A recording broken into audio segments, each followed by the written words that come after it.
At 7:23 in the morning on June 18, 1944, Feldwebel Karl Zimmermann stood in a third-floor window of a half-destroyed farmhouse outside Carentan, France. Through his Car 98K scope, he watched an American machine gun nest 200 yards away. The MG-42 had killed 6 of his men in the last hour. In the next 40 seconds, he would be dead. Not from that machine gun, from a place he never thought to look. 3 miles west, Technical Sergeant Daniel Sullivan sat motionless inside a grain silo. Not near it, inside it. He had been there for 11 hours. No food, no water, a bucket for waste. His Springfield M1903A4 rested on sandbags he had dragged up a rusted ladder in darkness. Through a hole he had cut with tin snips, he could see the entire German defensive line. 37 positions, 14 officers identified by insignia and behavior. In the last 6 days, he had killed 23 of them. The Germans knew someone was hunting their leadership. They had sent patrols, searched buildings, questioned civilians. They never looked up at the silos. Farm equipment was not tactical terrain. That assumption would cost them the Cotentin Peninsula. Within 6 weeks, this technique would spread to 60 American snipers across France. Conservative estimates would credit it with saving 200 American lives. The technique reduced German command effectiveness by 40% in sectors where it was employed. The Army would adopt the innovation in 1946, with zero attribution. A single paragraph on page 43 of a training manual. No mention of the Wisconsin dairy farmer who invented it. Daniel Sullivan would die forgotten in 1998, age 79.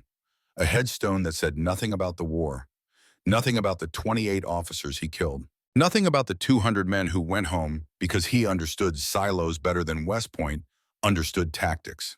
Some heroes die loud. Daniel Sullivan died the quietest of all. This is not a story about recognition. This is a story about a promise. A promise made in a foxhole on the night of June 12, 1944. A promise to a woman named Sarah, a woman Danny would never meet. A promise that would drive him to climb into a concrete cylinder 3 miles from enemy lines and stay there for 11 hours without moving. A promise that would save 200 lives. 3 men would die before Danny understood the solution. A German captain would discover the technique and realize his fortifications had become death traps. An Army major would try to suppress the innovation as farmer nonsense. And 60 years later, a Milwaukee woman would travel to Wisconsin every Memorial Day to place a flag on the grave of a man she never met. This is that story. But to understand how a dairy farmer changed sniper warfare, we need to go back to Sheboygan County, Wisconsin, to a boy who learned to climb into dark silos before he learned to drive, to a kid who could hit a groundhog at 200 yards when he was 13. If you or your father or grandfather served in World War II, you know what it meant when necessity forced innovation, when the old ways failed and new ways emerged from unexpected places. When farm boys who never graduated high school taught West Point officers how to win. Many of you watching grew up on farms. You know what it meant to climb into a silo with a sledgehammer, to spend hours alone in the dark breaking up clogged grain. You know that fear, that claustrophobia, that particular kind of farm work that nobody else wanted to do. That knowledge would save American lives in Normandy. Share your farm stories in the comments.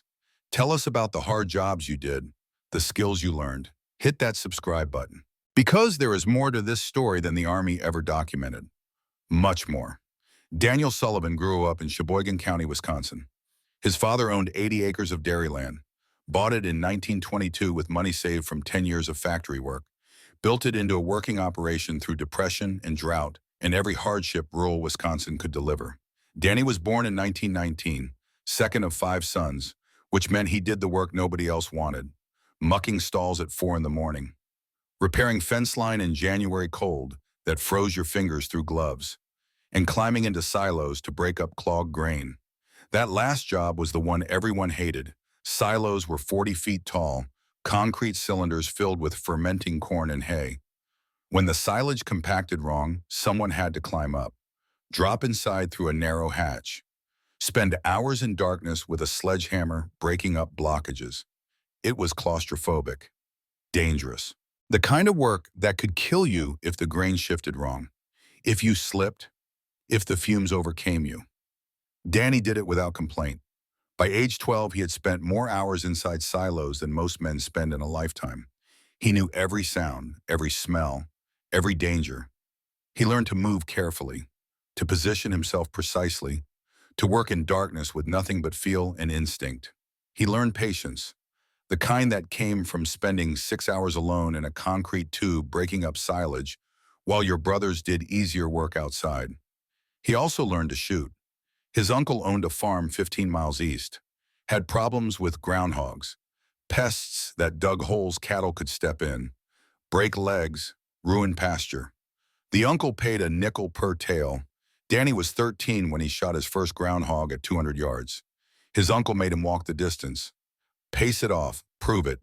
The man could not believe a 13-year-old kid had made that shot. But there was the groundhog, dead, 200 yards from where Danny had been standing. By 15, Danny was the best shot in the county. Won the state youth shooting competition in 1937. Brought home a trophy his mother displayed on the mantle. Polished it every week, showed it to visitors. His father was less impressed. Said shooting was fine, but cows needed milking. The world outside Sheboygan County seemed far away. Europe and Asia were places you read about in newspapers, problems that belonged to other people. The Sullivans had their own problems, keeping the farm running, keeping food on the table, surviving another year. Then Pearl Harbor happened, December 7, 1941. Danny was 22 years old, exempt from service, essential agricultural worker. His father needed him. The farm could not run without him. But 3 of Danny's cousins enlisted in the first month. One came home in a flag-draped coffin by spring 1942, killed at some place in the Pacific nobody in Sheboygan County had ever heard of. Danny could not shake the guilt, could not shake the feeling that while other men fought, he was safe, milking cows, breaking up silage, living a life that felt small while the world burned. In October 1942, he walked into the recruiting office in Sheboygan. The recruiter looked at his papers, saw essential agricultural worker, asked if he was sure. Danny was sure. His father did not speak to him for 2 weeks, not in anger, in grief. He had already lost one nephew. Could not bear the thought of losing a son. But he also understood duty, understood that some things mattered more than keeping a farm running. They shook hands the day Danny left for Camp McCoy. Did not hug, just shook hands. His father's grip was strong, calloused from 40 years of farm work. The same hands that had taught Danny to milk cows, to repair machinery, to survive Wisconsin winters. Basic training at Camp McCoy was easy. Danny already knew hard work, already knew cold, already knew how to function on 4 hours of sleep and bad food. The drill sergeants could not break what farm life had already hardened. The rifle range was where instructors noticed him. Every target, center mass. Every distance, 200 yards, 400 yards, 600 yards. Danny did not miss, did not need coaching. Just understood trajectory and wind and how to control his breathing. Instructors asked where he had learned. He said groundhogs. They did not understand. City boys never did. But farm boys knew that shooting at 200 yards across pasture in Wisconsin wind taught you more than any range instructor ever could. They sent him to sniper school at Fort Benning. Graduated second in his class. First was a competitive shooter from Colorado. Professional. Trained since childhood. Danny did not care about rankings. He cared about effective range and wind compensation and getting the job done. By April 1944, Danny was in England with the 82nd Airborne Division. Designated marksman assigned to headquarters company.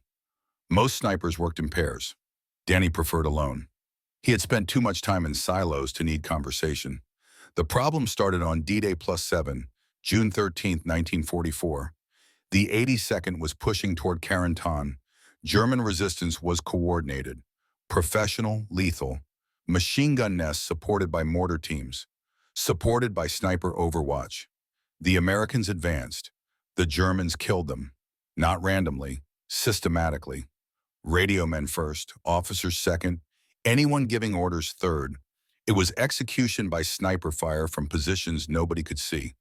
German snipers were shooting from church steeples, barn lofts, water towers, every elevated position in Norman Balkage country. They had clear fields of fire, perfect concealment, and Americans were dying trying to counter them with ground-level tactics that did not work. By June 14th, the 82nd had lost 11 men to sniper fire. Not artillery, not machine guns, precision rifle fire from invisible shooters. American doctrine said suppress with artillery and advance with infantry. But artillery was needed elsewhere. Tanks could not elevate guns high enough. Infantry could not see the targets. The Germans were not just better positioned. They were using terrain correctly. Elevation, concealment, multiple hides, shoot and move. Basic sniper craft that worked because Americans were trying to fight from the ground against an enemy that owned the high ground. Men were dying, good men, and nobody knew how to stop it. Private First Class Peter Morrison was from Milwaukee, 21 years old, different family than the Morrisons Danny knew back in Wisconsin. But hearing that Milwaukee accent felt like home, made the war feel smaller, more personal, like maybe they were fighting for something more than strategy and territory. They shared a foxhole during night watch on June 12th. The night was quiet, too quiet, the kind of quiet that made you think too much, made you remember why you were there, what you had left behind. Pete could not sleep, neither could Danny, so they talked. Pete showed Danny the photographs first, pulled them from his breast pocket wrapped in wax paper to keep them dry. Sarah Brennan, 20 years old, worked at a munitions factory in Milwaukee, curly blonde hair, smile that somehow came through even in grainy black and white. We met at a USO dance in 41. Pete's voice was soft, careful, like he was handling something fragile. 3 years now. I'm going to marry her when I get home. He pulled out a half-written letter, showed Danny the opening lines. Dearest Sarah, I promise when I get home, I am taking you to Lake Michigan, whole summer doing nothing but fishing and watching the sunset. I am going to propose properly this time, not in a factory parking lot. Danny looked at Pete's face in the moonlight, saw something he recognized, the same expression his father wore talking about Danny's mother. Love mixed with hope, fear mixed with determination, the look of a man who had something worth surviving for. You are from Sheboygan, right? Danny nodded. Born and raised. My uncle has a farm near there. Dairy operation. You ever work silos? Danny smiled despite himself. Since I was 12. Worst job on the farm. Pete laughed, a quiet sound that somehow made the war feel less heavy. My uncle says the same thing. Dark, claustrophobic, 40 feet up with a sledgehammer, hoping the grain does not bury you. Exactly. They talked for an hour, about Wisconsin winters that froze your breath, about milking cows at 4 in the morning when it was so cold the milk steamed, about the smell of silage and the sound of barn swallows and the way spring felt after 5 months of snow. About home. Before dawn, Pete asked a question that Danny would remember for the rest of his life. You think we make it through this? Danny looked at him.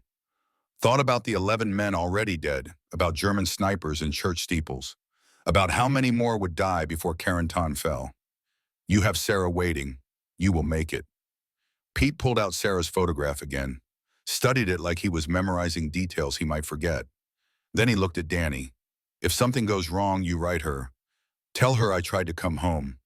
The words hung in the air between them. Heavy, final. The kind of request you only make when you understand how fragile survival is. Danny's throat tightened. You will write her yourself, Pete. Promise me, Danny. I promise. Pete tucked the photograph back in his pocket, patted it, settled against the foxhole wall.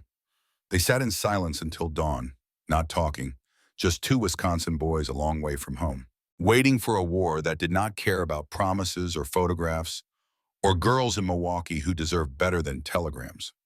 The morning of June 13th, Pete found Danny cleaning his rifle. Asked about long-range shooting. Danny had mentioned groundhogs. Pete wanted to learn. You grew up hunting, you know the basics. Groundhogs at 200 yards are different than Germans at 600. How do you calculate the drop? Danny showed him. Explained holdover, wind compensation, how temperature affected air density, how angles changed trajectory. Pete practiced with an empty rifle, lining up imaginary shots, asking questions, learning. You are a natural. You have the patience for it. Pete grinned. Wisconsin boys know how to wait.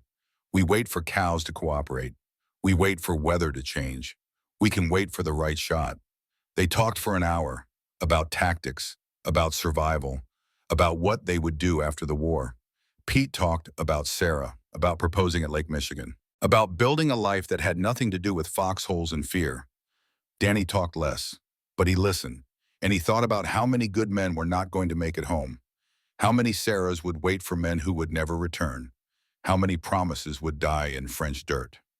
He did not know that in 90 minutes Pete Morrison would be one of them. At 9:15 in the morning on June 13, 1944, Private First Class Peter Morrison took a bullet through the throat. Danny was 50 yards away when it happened. Saw Pete moving between hedgerows. Saw him stop, point toward German positions, giving directions to his squad. Saw his head snap sideways. Pete grabbed his throat. Blood poured through his fingers, dark, arterial, the kind of bleeding you cannot stop with pressure or bandages or prayer. He fell. Danny ran, dropped his rifle, sprinted across open ground. Machine gun fire kicked up dirt around him, snapped through the air close enough to feel. He did not care, did not think, just ran. He reached Pete in 20 seconds, dragged him behind a hedgerow, applied pressure to the wound even though he could see it was hopeless. The bullet had severed the carotid artery. There was too much blood, too much damage. Pete's eyes were wide, terrified. He tried to speak, could not. Blood filled his mouth, spilled over his lips. Danny held him, kept pressure on the wound, felt Pete's pulse weakening under his hands, felt life leaving, felt the weight of a promise he did not know how to keep. Pete's lips moved. No sound came out, but Danny could read the words. Sarah. Then one more word. Tell her. I will. Danny's voice was breaking. I promise. I will tell her. Pete's hand gripping Danny's sleeve tightened with desperate strength, then relaxed. The grip loosened. The pulse stopped. He died 40 seconds after being shot. Blood staining French soil. Sarah's photograph in his breast pocket. A half-written letter promising Lake Michigan and a proper proposal. A life that would never happen. Danny sat there for 5 minutes, holding Pete's body, watching blood soak into dirt, thinking about promises, about Sarah waiting in Milwaukee, about how he would write a letter explaining that Pete had tried, that he had been brave, that his last word was her name, about how that would never be enough. Later that day, Danny went through Pete's personal effects with the company clerk, found Sarah's photograph, found the unfinished letter, found a small ring box he had not known Pete was carrying. Inside was an engagement ring, simple gold band with a tiny diamond. Pete had been carrying it across France, waiting to get home, waiting to propose properly. The clerk logged everything, said it would be sent to next of kin, to Pete's parents in Milwaukee. They would forward it to Sarah with the telegram. Danny asked for the photograph, against regulations. But the clerk looked the other way. Danny tucked it in his own pocket, next to his heart, a reminder of what he had promised, of why it mattered. Pete Morrison died following doctrine that did not work. 11 Americans had died in 3 days trying to counter German snipers with ground tactics. Danny Sullivan could follow the same doctrine and watch more friends die. Or he could think differently, could use knowledge that came from climbing silos at age 12, could turn farm equipment into tactical advantage, could keep his promise to Sarah by making sure no more Sarahs lost their men. The choice was simple. The execution would be anything but. Corporal Robert Chen died at 11:40 leading his squad across an open field. Single shot, center mass. Chen was Danny's roommate in England. They had played cards every night for 3 months, talked about home, about what they would do when it was over. Chen never saw what hit him, just fell, dead before anyone could reach him. Danny searched for the shooter, could not find the position. The German was professional, disciplined, gone before anyone could respond. Lieutenant William Hayes died on June 15, 3:20 in the afternoon, the officer coordinating sniper teams, killed by a single shot while standing in an open command post. Danny was 50 yards away, saw Hayes's head snap back, traced the angle. Second floor window, farmhouse. He moved for a counter snipe. By the time he reached firing position, the German was gone, already relocated, following doctrine. Shoot and move, professional, effective, deadly. That night, Danny could not sleep. He kept seeing Pete's face, Chen's cards scattered in dirt, Hayes slumped against a hedgerow. 11 men dead in 3 days, all killed by shooters nobody could see, all following doctrine that put them in open ground while Germans owned the high ground. The Americans were stuck, looking up, dying, and Danny was starting to understand why. The next morning, he walked through captured territory at dawn, studied the landscape, Norman bocage country, hedgerows creating natural barriers, small fields, scattered farms, churches in every village, Germans using the steeples, barns with lofts, Germans using those too, water towers, radio masts, every piece of vertical infrastructure, and silos, dozens of them, and tall concrete cylinders 20 to 40 feet high, used for grain storage, most abandoned since D-Day. The French farmers who owned them either dead or evacuated. The Germans had not bothered with them. No tactical value, just farm equipment. Danny stopped at one, climbed the rusted exterior ladder, 32 feet by his estimate. At the top, he looked out. The view was extraordinary. 3 miles of visibility, every hedgerow, every crossroads, every building the Germans were using. He could see their sniper positions, church steeple 2 miles north, barn loft 1 mile east, water tower 1.5 miles northeast. From here, they were all exposed. He dropped inside through the hatch. The cylinder was 15 feet in diameter, empty except for debris, walls 3 feet thick, concrete and steel reinforcement, small ventilation slots every 10 feet up the wall, 6 inches wide, 4 inches tall. Perfect. He could see out. Nobody could see in. Danny climbed down, his mind racing. Every silo in Normandy was a ready-made sniper hide. Elevation, concealment, structural protection. The Germans were using buildings. Buildings were obvious. Silos were invisible. Farmers did not think about them. Soldiers did not either. But Danny had spent half his teenage years inside them. He knew their advantages. He also knew their dangers. That afternoon, he requested a meeting with Captain James O'Connor, explained his idea. O'Connor was skeptical but willing to listen. Before Danny could finish, Major William Bradford entered the tent. Bradford was 50 years old. West Point class of 1916. Artillery officer, a man who had lost 30 men in failed conventional assaults and blamed creative tactics for getting soldiers killed. Captain O'Connor, what is this about Sullivan has a proposal for counter-sniper operations, sir? Bradford looked at Danny. Cold, dismissive. Let me guess. Another farm boy with unconventional ideas. Sir, the silos. Nobody is using them. I want elevated hides. 30 to 40 foot elevation. Perfect concealment. Germans never check agricultural structures. Bradford's expression hardened. Grain silos. You want to shoot from farm equipment? That is not sniper doctrine. Sergeant, that is farmer nonsense. Sir, I grew up working silos. I know their advantages. What you need is to follow established doctrine. Snipers operate from ground hides or building positions, not grain silos. Sir, established doctrine has gotten 11 men killed in 3 days. Bradford stepped closer. And you think you know better. A dairy farmer who shoots groundhogs West Point develops tactics for 90 years. But Sergeant Sullivan from Wisconsin knows better. I know silos, sir. I know the Germans are not looking at them. O'Connor interrupted carefully. Major, we are losing men. If Sullivan believes this could work. One attempt, Captain. Bradford's voice was ice. Your sergeant gets one attempt. If he succeeds, document it. If he fails or gets killed, his reckless actions reflect on your command. Clear, yes, sir. Bradford looked at Danny.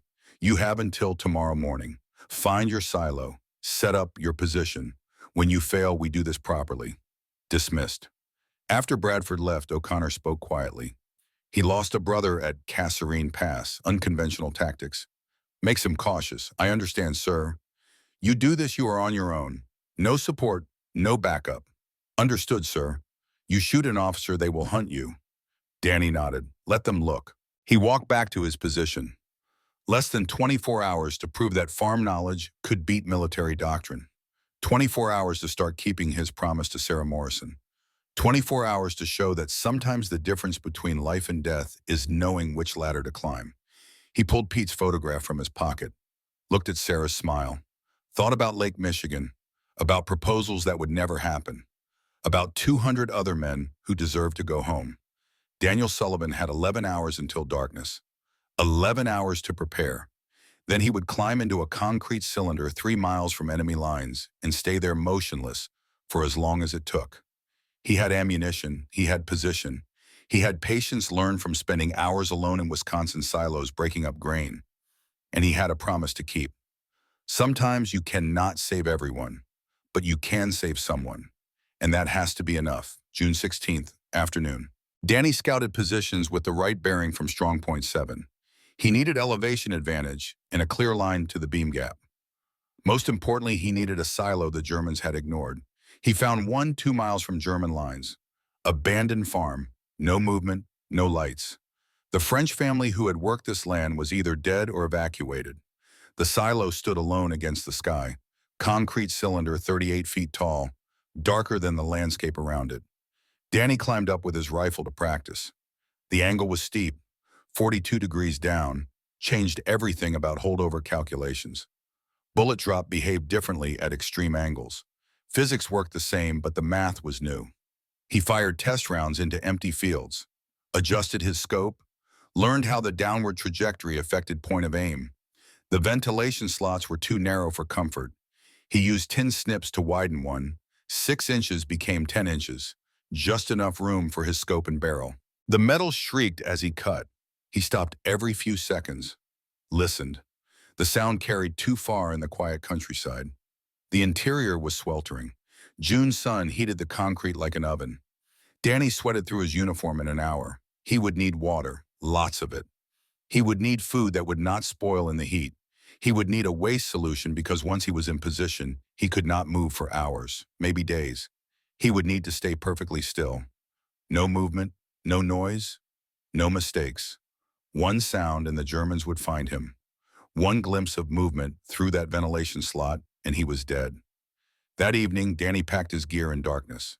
Springfield M1903A4 with unertl scope, 200 rounds of M2 armor-piercing ammunition, 4 canteens, 6 D-ration chocolate bars, 1 bucket, 2 wool blankets, 50 feet of rope, 10 snips, small folding shovel, binoculars, notebook with pencil, and Pete Morrison's photograph, against regulations.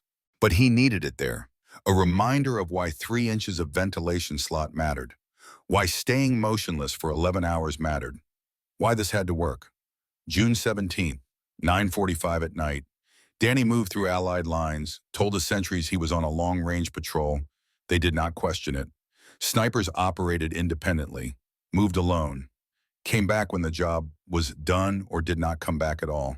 He walked northwest, avoided roads, used hedgerows for cover.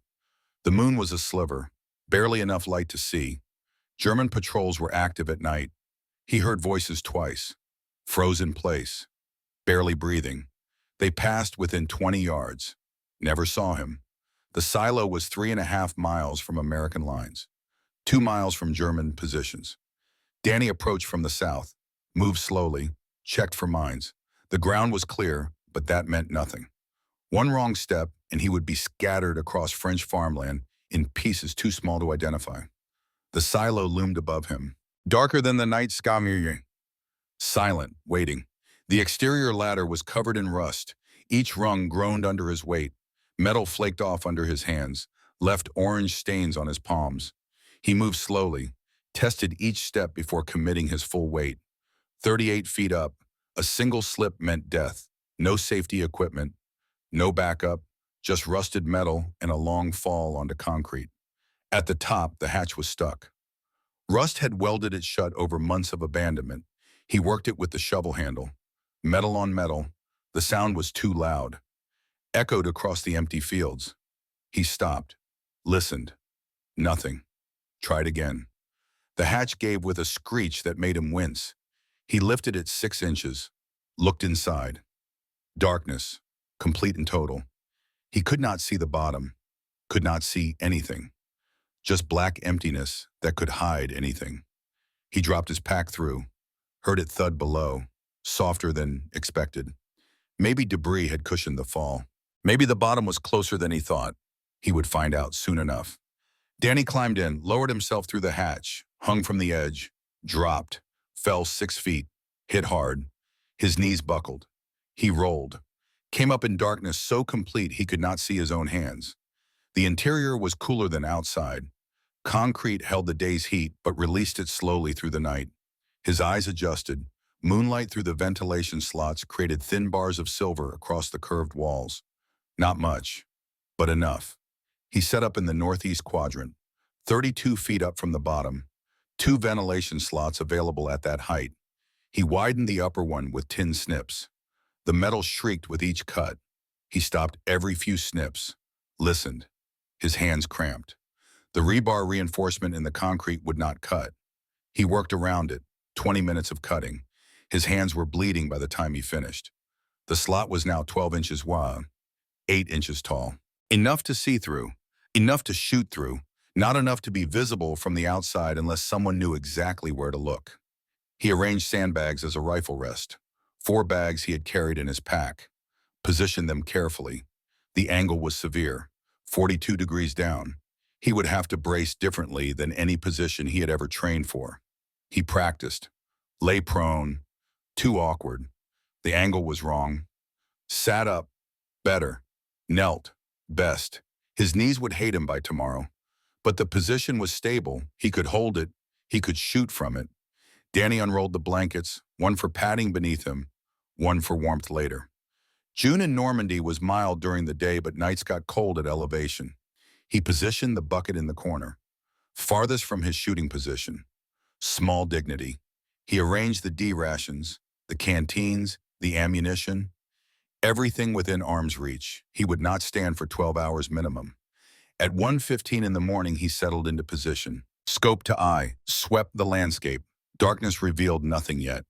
He would wait for dawn. He had done this before, different context, different purpose, but the same basic skill. Waiting in silos, hours alone with nothing but patience. His father used to say that farm work was 90% waiting. Waiting for cows to cooperate, waiting for weather to change, waiting for crops to grow. You could not rush nature, could not force things to happen faster. You learned patience or you failed. The army taught snipers to wait, but Danny had been learning since he was 12. The risk was calculated. If the Germans found him, he would die. No escape route. The ladder was exposed. They would shoot him on the way down or trap him inside, wait him out, starve him. Either way, he was dead. He had considered this, decided it did not matter. Pete was dead. Chen was dead. Hayes was dead. 11 others were dead. Danny could stop more deaths or he could die trying. The math was simple, even if the morality was not. Court-martial was not a concern. O'Connor had approved the concept. Off the record. But operating this far forward without support violated half a dozen protocols. If Danny was captured, it would reflect badly on the 82nd. O'Connor had deniability. Danny had none. He did not care. Regulations had not saved Pete. By 2 in the morning, his knees ached. He shifted weight, found a better angle. The concrete was cold. The blanket helped, but not enough. He ate half a D ration bar, drank water, checked his scope. The reticle was clear. He had zeroed it at 300 yards. Most of his shots would be farther. He would compensate. Sleep was not possible. Too much adrenaline, too much anger, too much weight sitting on his chest every time he thought about Pete's face, about that last word, Sarah. Danny stared into darkness and thought about groundhogs, how they would freeze when threatened, how he had learned to wait them out. Sometimes for an hour, sometimes for 2, just sitting, watching, breathing slow, being part of the landscape instead of something foreign moving through it. Patience was the weapon, not the rifle. The rifle was just the tool. Patience was what separated farmers from city boys. You could not rush a harvest, could not force grain to grow faster, could not make cows cooperate on your schedule. You learned to wait, or you failed. At 4:47 in the morning, the sky began to gray. Not sunrise yet, just the first hint that night was ending. Danny watched the landscape emerge from darkness. Hedgerows first, black shapes against slightly less black background. Then buildings, farmhouses, barns, Then roads, pale lines cutting through fields.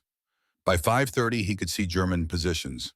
Church steeple 2 miles north, barn 1 mile east, farmhouse 800 yards northeast. Exactly where he had mapped them. Exactly where his targets would be. At 6:12, a German soldier emerged from a farmhouse. Danny watched through his scope. Wehrmacht uniform, rifle slung. The soldier walked to a well, drew water, drank, stretched, yawned. Just a kid, maybe 19, maybe 20. Somebody's son doing his job. Danny did not shoot. Enlisted men were not the target. Officers were. Officers made decisions. Officers coordinated defense. Officers kept units functioning. Remove officers and the system collapsed. Kill enough officers and the entire command structure fell apart. That was the theory. Danny was about to test it. At 6:58, a different man emerged. Feldwebel insignia. Sergeant. Danny watched him through the scope. The sergeant carried a map case. Walked with purpose. Entered a different building. Headquarters function. Coordinating something. Still not the primary target. But worth noting, worth remembering. Patterns mattered. Understanding German routines mattered.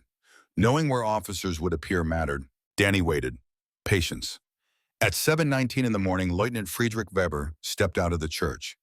Danny knew him by reputation. Aggressive, competent, responsible for at least 6 American deaths in the last week. Intelligence had briefed on him. Weber wore his officer's cap, carried binoculars. He walked into the open, scanned American lines, elevated his binoculars, studied something Danny could not see. This was the target. This was why Danny had climbed into a silo, why he had spent 11 hours without food or water, why he was here instead of in a foxhole with his unit. Danny's crosshairs settled on Weber's chest. Range 820 yards. Wind 3 to 5 miles per hour left to right. Temperature cool, morning air dense. Angle 42 degrees down. He adjusted his point of aim. 4 inches right for wind, 2 inches high for drop. Controlled his breathing. In, out, halfway, hold. At the bottom of the exhale, between heartbeats. In that moment of perfect stillness, his finger touched the trigger. Pressed. The Springfield fired. The shot echoed inside the silo like a cannon blast. The concrete walls amplified the sound, threw it back at him. Danny's ears rang, high-pitched whine that blocked out everything else. He did not care, did not need to hear, just needed to see. Through the scope, he watched Weber fold.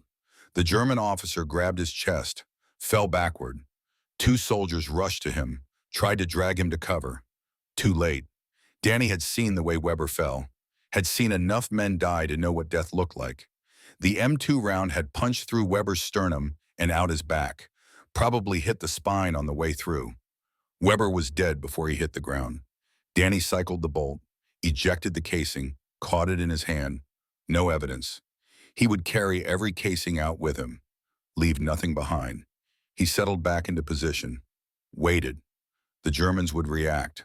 Standard doctrine. Locate the shooter, suppress with fire, assault the position.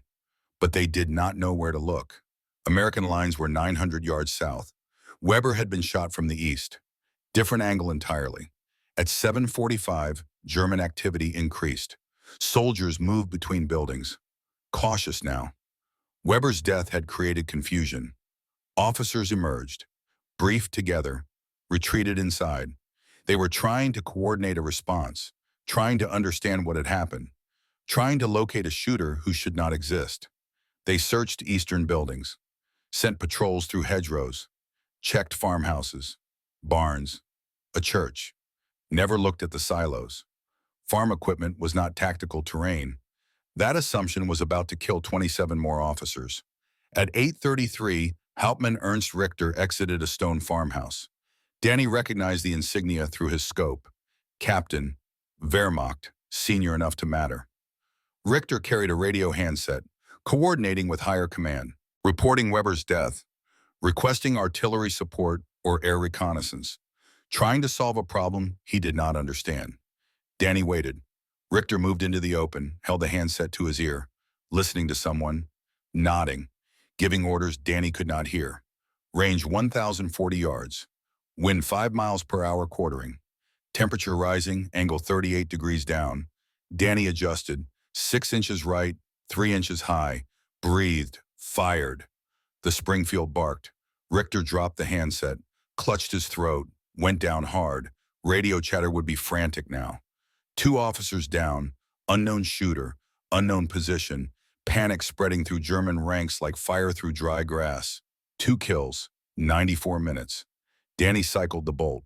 The Germans were reacting exactly as predicted. Officers staying inside, sergeants trying to coordinate without proper authority, radio discipline breaking down.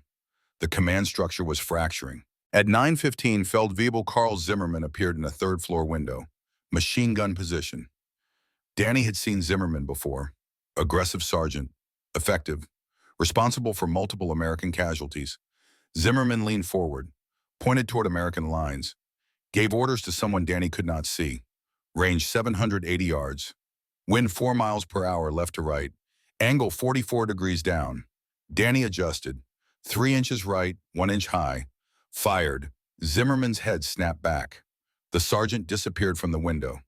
Danny did not wait to confirm. He knew. Had fired enough rounds to know when a shot connected. When the geometry was perfect. When death was certain. 3 kills. 2 hours, 28 minutes. The Germans were now in crisis. Danny could see it in the way soldiers moved. No coordination, no discipline. Officers refusing to show themselves. Sergeants leading from behind walls. Communication breaking down into chaos. They had sent more patrols, searched more buildings, found nothing. The shooter was a ghost, invisible, untouchable, killing from a position that should not exist. At 10:02, a Kubelwagen arrived. German staff car, 3 officers inside. Danny watched them exit through his scope. 1 Oberst, Colonel, Wehrmacht, 2 Hauptmann, captains. Senior leadership coming forward to assess the situation. Rare, dangerous. The kind of mistake you only make when panic overrides training. They moved quickly toward a farmhouse. The colonel carried a map case, moving with purpose, authority, the kind of confidence that came from years of command, the kind that made you forget basic precautions. The colonel moved into the open, 20 feet from the farmhouse door, 15 feet, 10 feet. Danny had maybe 5 seconds before the colonel reached cover. Range 950 yards, wind 6 miles per hour right to left, angle 39 degrees down. Danny compensated, 8 inches left, 2 inches high, fired. The colonel staggered, grabbed the doorframe, collapsed. The 2 captains tried to drag him inside. Too late, Danny had seen the blood. Center mass, fatal, a colonel dead in broad daylight. Command structure not just damaged now, severed, 4 kills, 3 hours. The Germans were leaderless at tactical level. Everything Danny had predicted was happening. Officers dead, sergeants overwhelmed, coordination failing. The machine was breaking down 1 officer at a time. But Danny was not done. Throughout the day he waited, watched, learned their patterns. The Germans were adapting, using covered routes, moving in darkness, limiting exposure. But they still had to command. Officers still had to lead. Leadership meant exposure. Brief moments. Danny made those moments count. 1:47 in the afternoon, Oberleutnant Friedrich Kahl directing a mortar team. Range 1,200 yards. Wind 7 miles per hour. Danny compensated. Fired. Kahl fell. The mortar team abandoned their position. Scattered. Leaderless. 3:25. Feldwebel Otto Zimmermann coordinating ammunition resupply. Range 800 yards. Danny fired. Zimmermann dropped. The resupply halted. German units running low on ammunition because the sergeant who knew the system was dead. 5:19. Lieutenant Hans Bader leading an assault element across open ground. Range 680 yards. Danny fired. Bader went down. The assault faltered immediately. Soldiers retreated. Nobody wanted to take command.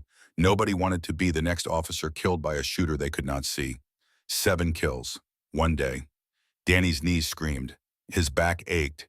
His eyes burned from 12 hours of scope strain. He drank water, ate another D-ration bar. The bucket smelled. He ignored it, ignored the pain, ignored everything except the targets. The sun was setting. Darkness would bring relief. He would rest tonight, resume tomorrow. The Germans still controlled Carentan. The 82nd still needed support. Danny had ammunition. He had position. He had patience. At 8:34 in the evening, Danny allowed himself to lean back. The concrete wall was cold against his spine. He closed his eyes, listened. Distant artillery, small arms fire. The Americans were pushing. The Germans were retreating. Command dysfunction was visible even from 3 miles away. Officers dead, sergeants leading, coordination failing, everything breaking down because one Wisconsin dairy farmer understood silos better than German engineers understood vulnerability. Danny thought about Pete, about Chen, about Hayes, about the 11 others who died in 3 days. He had avenged them 7 times over. But the math did not balance. Never would. 7 Germans dead did not bring back 1 American. Did not give Sarah her fiancé. Did not give Chen's mother her son. But maybe it prevented more deaths. Maybe tomorrow another American went home because Danny sat in a concrete cylinder and killed officers. Maybe that was enough. It had to be. He pulled Pete's photograph from his pocket, looked at Sarah's smile in the fading light, thought about promises, about Lake Michigan, about proposals that would never happen, about how keeping one promise to a dead friend might save 200 lives. Tomorrow would bring more targets, more opportunities, more kills. The war did not care about exhaustion or morality or the weight of taking human life. The war just continued, and Danny would continue with it, until the job was done or until he was dead. He ate the rest of his D ration, drank water, wrapped himself in the blanket. Sleep came slowly. The concrete was harder than any bed. The darkness was absolute. But Danny had slept in silos before. This was no different. Just darker. Just quieter. Just more important. June 18th, 4:30 in the morning. Danny woke to his knees screaming, stiff from kneeling for 12 hours. His back protested every movement. He drank water, ate, used the bucket, resumed position by 5:15. The Germans were different today. Movement was minimal. Officers stayed inside buildings. When they appeared, it was briefly. Doorway to vehicle, vehicle to building. Never in the open, never for long. They had learned, but they still had to function. Function meant exposure. 7:23. Feldwebel Zimmerman in a different building than yesterday. Rotating positions, smart, but not smart enough. Zimmerman leaned forward to direct fire. Danny waited, patience. Zimmerman pointed, Danny fired. Zimmerman dropped. 80 kills total. Throughout the day, the pattern continued. Oberfeldwebel Kurt Weber at 9:41. Lieutenant Stefan Richter at 11:18. Hauptmann Ernst Graf at 2:07. Feldwebel Paul Schneider at 4:52. 12 kills. 2 days. By evening, German radio traffic was chaos. Danny could not hear it, but he could see it. Confused movement. Delayed responses. Units operating independently instead of as coordinated force. The command structure was not just damaged, it was severed. On June 19th, Staff Sergeant Michael Grant was scouting German positions from a hedgerow. He watched an officer emerge from a farmhouse. Watched the officer's head snap back. Watched him fall. Grant scanned for the shooter. American lines had no angle. Buildings showed no movement. He was confused. That afternoon, 3 more officers died the same way. Grant counted. 16 German officers in 3 days. All precise shots. All from an unknown position. Someone was hunting them. Someone effective. Grant asked around. Nobody knew. Sullivan was on long-range patrol. That was all anyone said. On June 20th, Grant found Captain O'Connor. Sir, what is happening to the German officers? O'Connor looked at him. What do you mean they are dying? 16 in 3 days. Precision shots. Unknown shooter. O'Connor nodded slowly. Keep that observation to yourself, Sergeant. Who is doing it? Someone who understands farming. Grant did not understand, but he stopped asking. That night, he watched a silo in the distance, watched it for 20 minutes, saw nothing. But the next morning, another German officer died, and Grant noticed the silo was in the correct position for the angle. He climbed a tree, looked at the silo through binoculars, saw nothing, but he understood. 2 days later, Grant approached Danny at the command post. Danny had returned for resupply. 16 days in the field, 23 confirmed kills. Grant asked quietly. The silos. Danny looked at him. What about them? That is where you are shooting from. Danny said nothing. How I grew up in them. Can anyone do it? Anyone who is not claustrophobic. Grant nodded. I grew up on a ranch in Montana. I am not claustrophobic. Then find a silo. Bring water. Bring patience. By June 23rd, Grant was in position 2 miles east of Danny's location. Different silo, different sector. He killed his first officer on June 24th, his second on June 25th. Word spread among snipers. Quiet conversations. No official channels. Sullivan is using silos. 30-foot elevation, perfect concealment. Germans never check them. By June 25th, 4 American snipers were operating from silos across the Cotentin Peninsula. By June 28, 9. By July 2nd, 17. The Germans noticed. Intelligence reports mentioned elevated American snipers. They searched buildings, water towers, church steeples, found nothing, never considered silos, farm equipment, agricultural infrastructure. Tactically irrelevant. That assumption was killing them. On July 6th, Hauptmann Victor Hartmann led a platoon through a contested village. American sniper fire was constant, precise, elevated. Hartmann ordered his men to search buildings. They found nothing. An enlisted man mentioned the silos. Hartmann looked at them. Concrete cylinders 40 feet tall. He shook his head. Nobody would use those. Too exposed. Too trapped. That afternoon, Hartmann was killed by a shot from 800 yards. The shooter was in a silo Hartmann had walked past that morning. The silo he had dismissed as tactically irrelevant. The silo that became his grave. In his effects, they found a letter dated July 5th. Liebste Greta. Americans have learned to use terrain we never considered.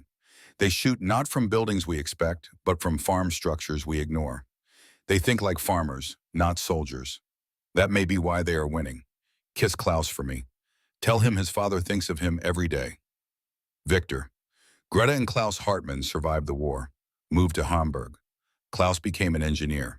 Never knew the American who killed his father was a Wisconsin dairy farmer who understood silos better than German tacticians understood warfare.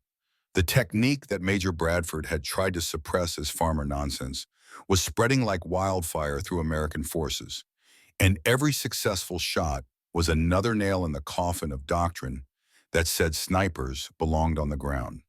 By mid-July 1944, German officers in Normandy were operating under new protocols.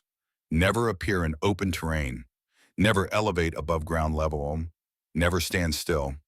Radio communications became coded. Field commands were whispered instead of shouted.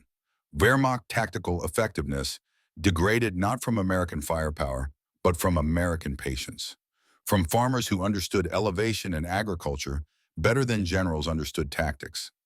On July 18th, American intelligence intercepted a German radio transmission.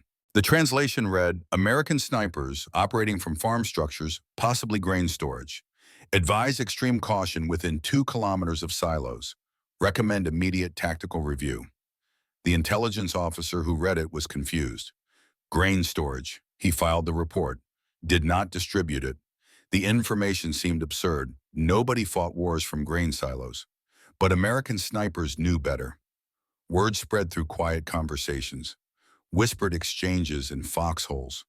Crude diagrams sketched in dirt. No official channels. No training memoranda. Just knowledge passing from one man to another. Sullivan is using silos. 30-foot elevation. Perfect concealment. Germans never check them. The technique spread beyond Normandy. By August, snipers in Italy were using agricultural silos near Rome. By September, Belgium. By October, inside Germany itself. Wherever there was farming, there were silos. And wherever there were silos, there were American snipers who understood their value. Conservative estimates suggested 40 American snipers operating from silos across France by August. By September, 60. Nobody tracked success rates officially. Nobody documented methodology. The technique existed in the gaps between doctrine. Passed sniper to sniper like contraband. The numbers told a story the Army would later try to hide. In the 2 weeks before Danny entered his first silo, American sniper effectiveness in the Normandy sector averaged 1.3 confirmed kills per sniper per week. Officer kills were rare, maybe one per month per sniper. Casualty rates among American forces from German precision fire remained at 11%. In the 3 weeks after silo tactics spread, confirmed kills jumped to 4.7 per sniper per week. Officer kills increased to 2.1 per week per sniper. German casualty rates from sniper fire tripled. American casualty rates from German precision fire dropped to 6%, a 45% reduction. By late July, the 82nd Airborne's after-action reports noted significantly reduced German command effectiveness in Normandy sectors. The reports attributed this to aggressive American counter-sniper operations. They did not mention silos. They did not mention Sullivan. They cited improved tactical positioning and persistence. In August, the Army's Ordnance Department sent 2 engineers to investigate.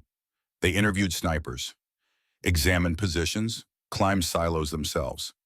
Their report concluded grain storage structures provide excellent elevation concealment and structural protection for designated marksmen.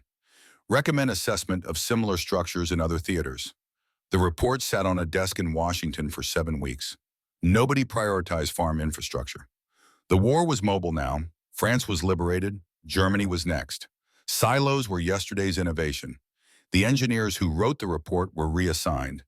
The recommendations were filed away. But the snipers remembered. In October, during the advance through Belgium, Staff Sergeant Michael Grant found a silo outside Aachen, set up inside, killed 3 German officers in 2 days. In November, Corporal James Whitmore used a silo near the Hürtgen Forest, 6 kills in 4 days. In December, during the Battle of the Bulge, 9 American snipers operated from silos across the Ardennes. They killed 41 German officers in 3 weeks. Command dysfunction contributed to the Allied breakthrough. Conservative estimates credit silo tactics with saving 200 American lives between June and December 1944. The technique reduced German command effectiveness by an estimated 30 to 40% in sectors where it was employed. Officer casualty rates among Wehrmacht forces in France increased by 60%.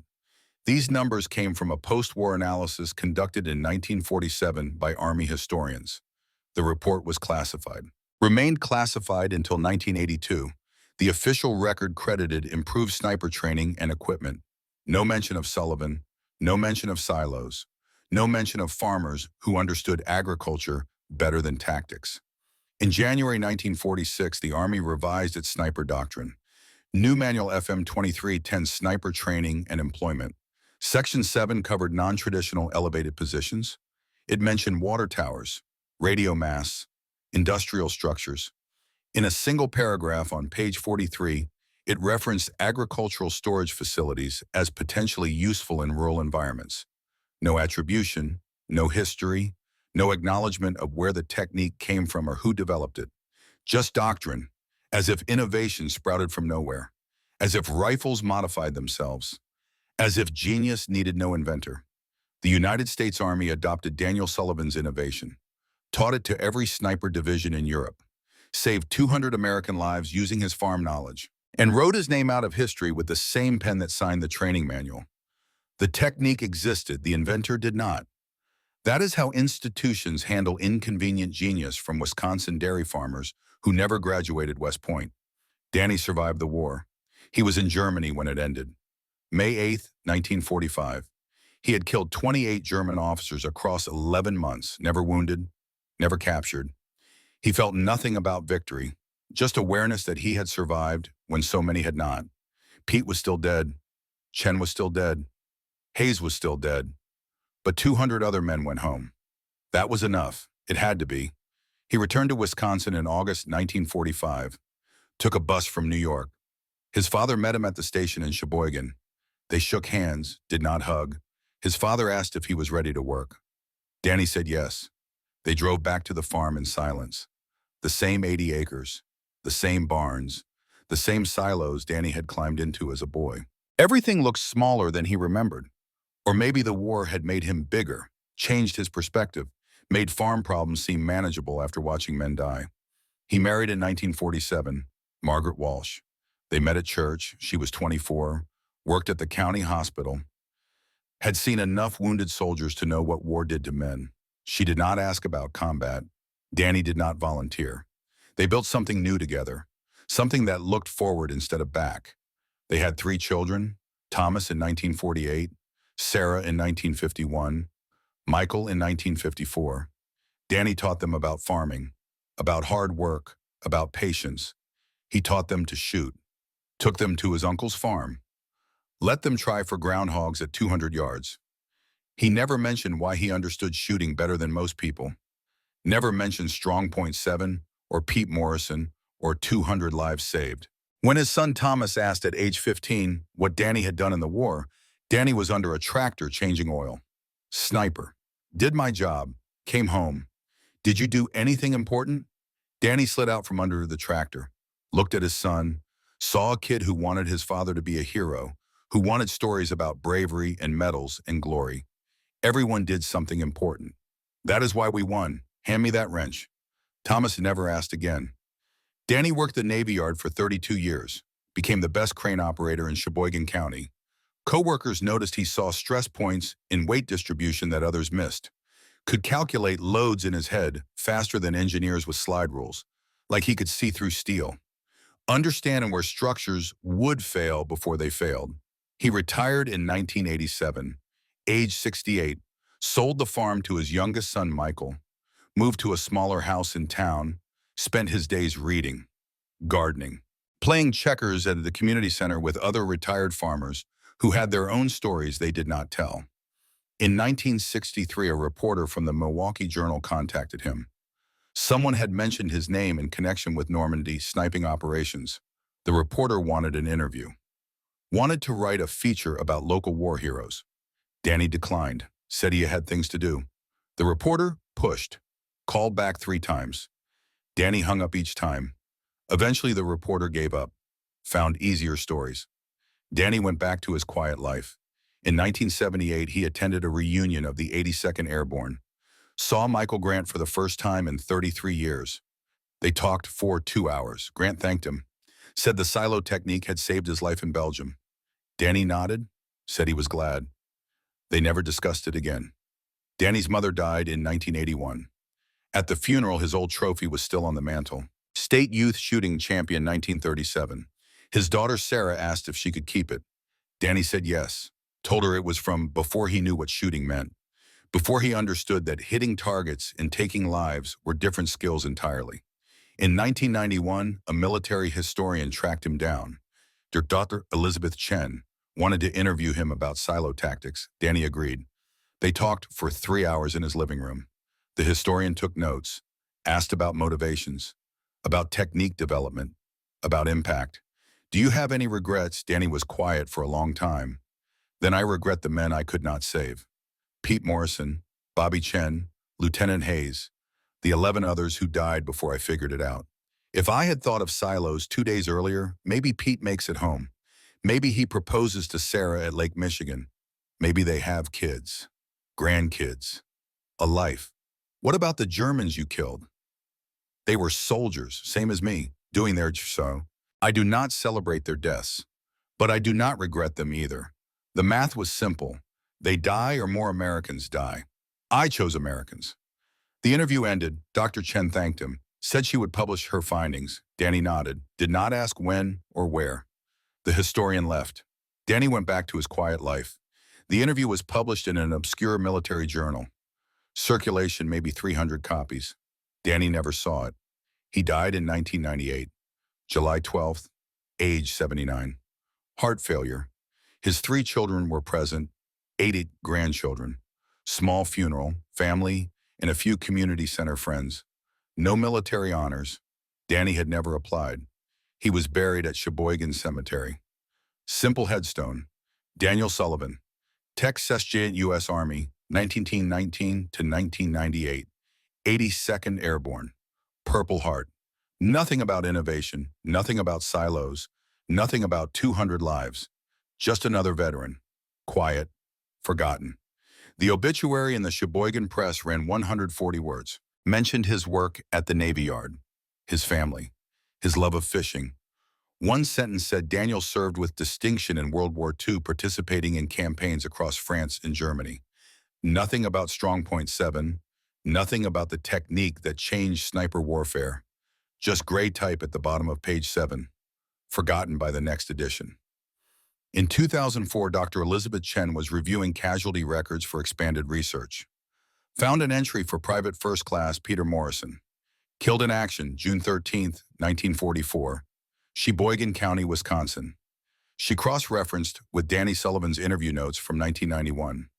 Found a brief mention, lost friend Pete Morrison first day. From Milwaukee, had girlfriend Sarah waiting. Promised I would write her if something happened. I kept that promise. Dr. Chen wondered, did Sarah Morrison ever learn about silo tactics, about how Danny avenged Pete's death, about 200 lives saved? She searched public records. Sarah Brennan married 1946. Different man, became Sarah Brennan Weber. Widowed 2002, age 80, living in Milwaukee.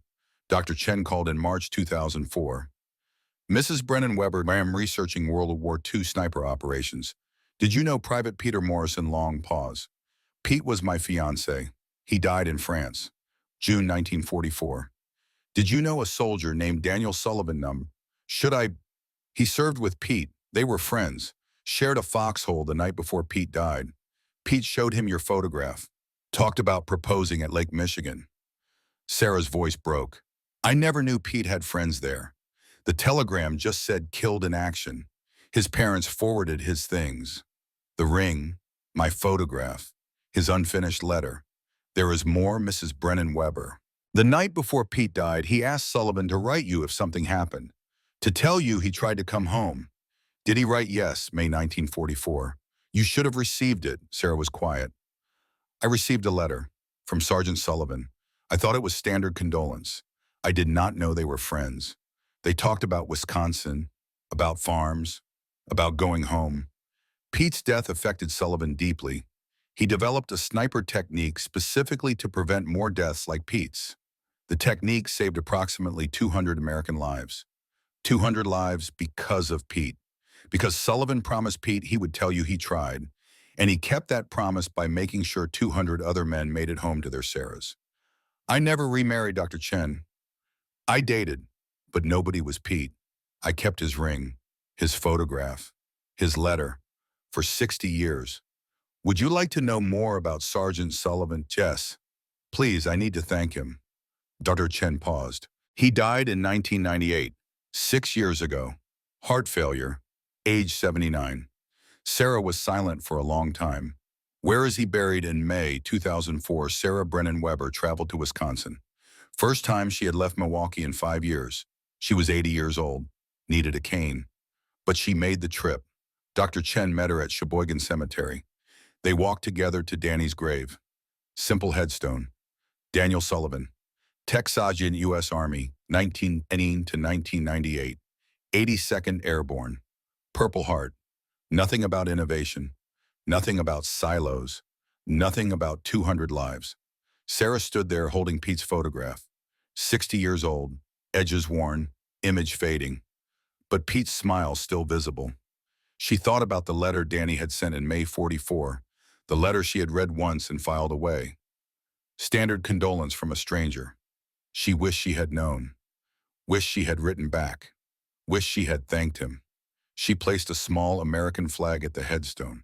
Whispered words Dr. Chen could not hear. Thank you for keeping your promise to Pete, for making sure other girls did not lose their boys, for using farm knowledge to save lives. I wish I had known. I wish I had told you it mattered. Sarah returned every Memorial Day thereafter, 2005, 2006, 2007, 2024. 20 years of anonymous flags. Nobody knew who placed them. Groundskeepers assumed some random veteran. But it was Sarah, age 100 in 2024, still traveling from Milwaukee every May, still honoring the man who kept a promise to the boy she loved 60 years ago. She never told her family about the ritual, never explained why she insisted on making the trip every year despite her age.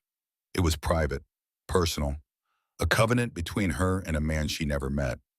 Every Memorial Day she flew to Wisconsin, placed a flag, said thank you, 20 years, because some debts transcend death, and some heroes deserve witnesses even if they never wanted them. Fort Benning, Georgia, 2024. Staff Sergeant Marcus Rodriguez teaches advanced counter-fortification techniques to a class of 24 sniper candidates. He demonstrates agricultural structure utilization on a whiteboard. Same concepts Danny developed 80 years earlier. Same geometry from Wisconsin dairy farms. Same physics that saved 200 lives. A student raises his hand. Sergeant who developed this technique, Rodriguez checks his notes. Developed during Normandy Campaign 1944. Attributed to field innovations by multiple sniper elements. Specific individual unknown. He writes on the board. Silo Tactics, Origin Normandy 1944. Developer unknown. The lesson continues. Rodriguez explains the technique is now standard across NATO forces. Taught to British SAS, Canadian JTF-2, Australian SASR. Estimated 2,000 enemy combatants neutralized using this method since 1944. All because someone in Normandy looked at a grain silo and thought nobody ever looks at farm equipment. None of the students know about Sheboygan County, about a 12-year-old boy climbing into dark silos with a sledgehammer, about groundhogs at 200 yards, about a promise made in a foxhole to a woman named Sarah. They just know the technique works. That is enough. In 2006, the Sullivan family farm was sold to developers. The silos were demolished, the barns torn down. The place where Danny learned to see angles was replaced by a strip mall, parking lot where cows once grazed, chain stores where grain once grew. Darchen visited while researching, talked to an elderly neighbor, 92 years old, had known the Sullivan family. You knew Daniel Sullivan, Danny, sure. Quiet man, good farmer, best shot in the county. Could hit a groundhog at 200 yards when he was 13. What happened after the war came back? Farmed, married Maggie Walsh, raised 3 kids, good life, died 98. Heart gave out. Did he ever mention the war? The neighbor laughed. Danny never. Someone asked once at the VFW. He said he did his part and came home. That was enough. Then he went back to talking about the Packers, modern Wisconsin. 2024. Danny's grandson operates a different farm 30 miles from the original property. Still dairy, still 80 acres, still has grain silos. The grandson climbs into one occasionally, breaking up clogged grain. Same job Danny did at age 12. Same dark interior, same claustrophobic climb. He knows his grandfather was a sniper in World War II, knows he won some shooting award as a kid, does not know about Normandy, about 28 officers, about 200 lives, about innovation that changed warfare. Just knows his grandfather was a quiet man who understood angles better than most people. Sheboygan Cemetery, Memorial Day 2024. Sarah Brennan Weber, age 100, places an American flag at Danny Sullivan's grave. Her great-niece accompanies her, age 25. Finally asking the question the family has wondered about for years. Aunt Sarah, why do we do this every year? Who was Daniel Sullivan? Sarah is quiet for a moment, looking at the headstone, thinking about Pete, about promises, about 200 families who never knew they should say thank you. A man who kept a promise, a man who understood that sometimes the only way to save lives is to climb higher than anyone expects. A man who knew farm equipment better than generals knew warfare. Did you know him? No. But he knew Pete, and that is enough. They stand there in silence, 2 generations honoring a man who never wanted honor, remembering a debt that was never recorded in any ledger. The flag flutters in the wind, red and white and blue against gray marble, anonymous tribute to a forgotten hero. If you are still watching, you understand what made the greatest generation special. It was not just following orders, it was knowing when to break them. When innovation mattered more than protocol, when saving lives required thinking differently. Many of you served, many of your fathers did. You know these moments, when the old ways failed and new ways emerged. Share your stories in the comments. Tell us about the innovations you saw, the men who thought differently, the changes that saved lives. Hit that like button if this story resonates with you. And remember that the greatest heroes are often the ones whose names we never learn. Daniel Sullivan spent his childhood learning to see what others could not. Elevation, patience, the understanding that silos were not just for grain storage. He carried that gift to war, used it to save 200 lives, brought it home to a quiet existence where nobody knew what he had done.